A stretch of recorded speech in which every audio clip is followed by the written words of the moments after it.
regarding your thoughts on the Dodgers and your auction next week. So, can you tell me about why are you doing that incredible auction with all these hundreds and hundreds of valuable items that you have? Well, Ricardo, I gave it a lot of thought. We have 5 children, 16 grandchildren, and 3 great grandchildren. And after thinking about it for a long time, I decided that I should try to get some money from some of the bits and pieces of my life and give it to the children now to educate their children so I could enjoy watching them enjoy as opposed to giving it in a will where I'm not here to enjoy their pleasure. Does that make sense? It does. It does, and just shows your generosity. You are a great human being, Ben. Uh, Oh, Ricardo, I tell you, I am an ordinary man who was given an extraordinary opportunity, and I tried to make the most of it. Tell me which item is the one that you feel like it's more special to you. One of the items to be auctioned, which one means more to you if there's one? You might be a little bit surprised. It's a great question. I was watching the men put everything in a truck and take it away. And all of a sudden, I watched them put my golf clubs in the truck. And when I saw those golf clubs going away, I realized a very important part of my life was leaving as well.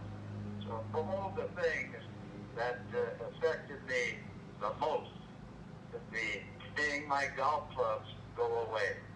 I'm old enough now that I can't play anyway, so it was just firming that issue in my mind.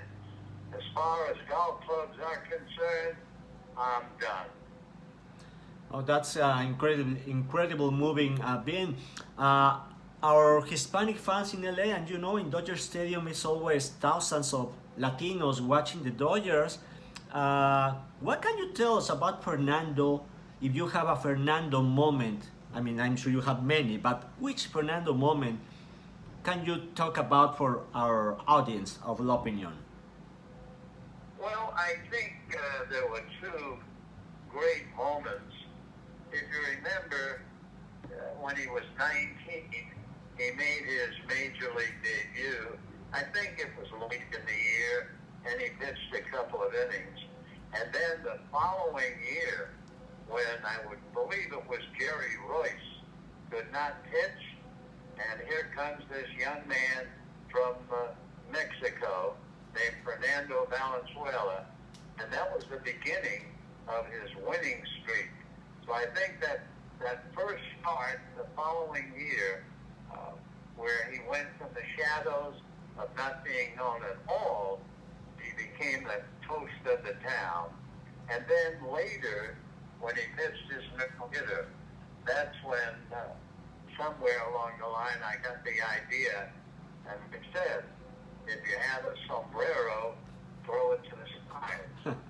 I think the 2 moments is debut as a starting pitcher because of an injured Dodger, and how great that was the beginning of his winning streak, and then the no-hitter. And you are right, it was Jerry Royce who was injured in Yeah, 1981. that's exactly right. And also, when we talk about Latinos in LA, obviously we love our Jaime Carrin, and I know he is a very good friend of you, and he loves you. And tell me, how does it feel to be home and knowing Jaime is still in the booth calling the Dodger games? Well, I'm thrilled for Jaime, and he and I had a long chat when his wife passed on, and I told Jaime I said, keep working. That's the only answer to the loss of your wife. And he agreed, and he continues to do a great job. He's one of my dearest and oldest friends in Los Angeles. When we were on the road, a lot of evenings, if we had a night off, we went to a nice restaurant and had dinner. So he and I go way, way back. Incredible. Being these are difficult times for California, for the U.S., for the world in general. We need to hear from men like you with your integrity and your incredible knowledge about life. Please tell our people things that can make us feel a little optimistic in these difficult, sometimes dark times. Well, first of all, this is the greatest country on earth. And it's only obvious that the greatness should also have great problems. However, this country has solved great problems since it first began, and they will continue to solve great problems for many, many years to come. So I think the first thing that people should keep in mind is the belief that this country is strong enough, big enough to overcome every problem, and some will take longer than others. Beautiful. And speaking about baseball, the Dodgers are again the team to beat, very good team. But we keep saying that year after year after year. It's been 30, what now? 31, 32 years. I lost the count. Do you feel optimistic about this team? Do you follow the team on TV? You watch the games? Yes, I watch most of the games. I think you have to really remember it is so difficult to win. And when I mean win, I mean the World Series. The Atlanta Braves, a fine organization, I believe they won their division 14 years in a row and wound up with one World Series victory. Yes. So the biggest thing is, even though when the Dodgers clinch the division, it'll be 8 years in a row, it is so difficult. And among other things, they have to worry about injuries. They have Bueller right now with a blistered finger. I may or may not cause them problems. They're fortunate to have Justin May to step in. They have a couple of fellas from Mexico who will certainly carry a major part of the burden as we get into the postseason. But there's always the fear of injury. Take Justin Turner. Justin is, I believe, 35. He had a hamstring. That kept him out for 2 weeks. And there's always a worry that he'll do it again. So the one thing that people have to remember, it is so difficult to win.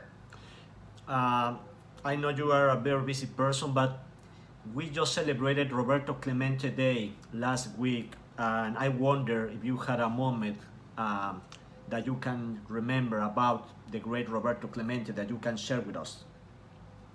I was once asked about Roberto Clemente, who I really admired, and Manny Mota, when he was with the Dodgers, used to tell me and give me a perfect impersonation of Roberto. And I once said about him that he could pick up a ball in Pittsburgh and throw out a runner in New York. Roberto was an incredible player in every field: run, throw, catch the ball, hit the ball.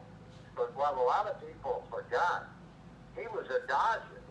The Dodgers had him in Montreal, and they neglected to cover him in the draft, and they lost him to Pittsburgh.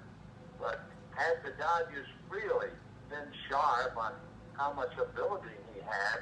Can you imagine having Clemente in the outfield with Duke Snyder, Carl Perillo, and other great players, along with Hodges, Robinson, Reese, Campanella?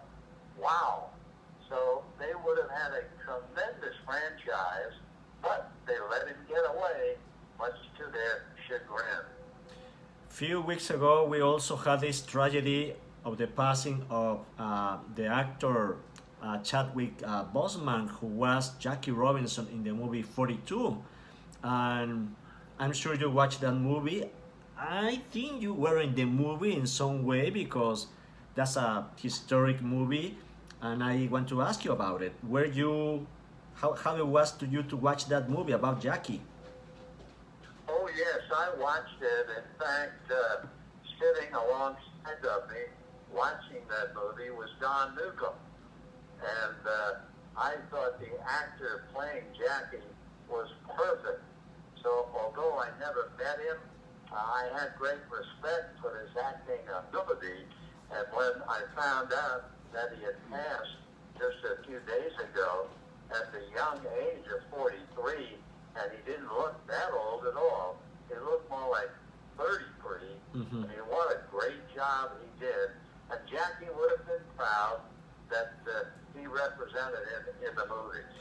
Ben, I'm sure you have been asked this question so many times. What is the most special and, remarkable memory of your time as a Dodgers announcer?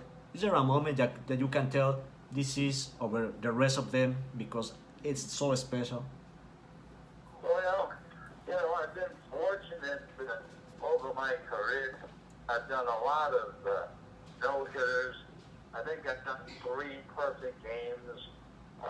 I've seen a batter hit 4 home runs in a game like Joe Hodges back in Brooklyn. My cup running over, Ricardo, as far as great moments. I don't think I have only one. I've had a career, a lifetime of great moments traveling around this place with the Dodgers. I'm gonna tell you that you have a moment, and that's when people looks up to you in the booth, in your booth, in the Vin Scully press box, and just want to cheer for you and honor you because you have been the greatest ever announcing baseball games and the greatest ever Dodgers. So thank you so much for your time. And by the way, here is Ricardo, yes. I'm delighted to have a chance to talk with you, and I will remind you of one thing. Just before I retired, for the last couple of days, I had a sign that hung from the broadcasting booth for everybody in the ballpark to see. And all it said on the sign was, "I'll miss you." And then it signed Vin. In other words, I was telling everybody in the ballpark how much I appreciated their friendship, their loyalty, their thoughtfulness. And as I've often said, and I'll say it again, I always felt that I needed the crowd more than they needed me.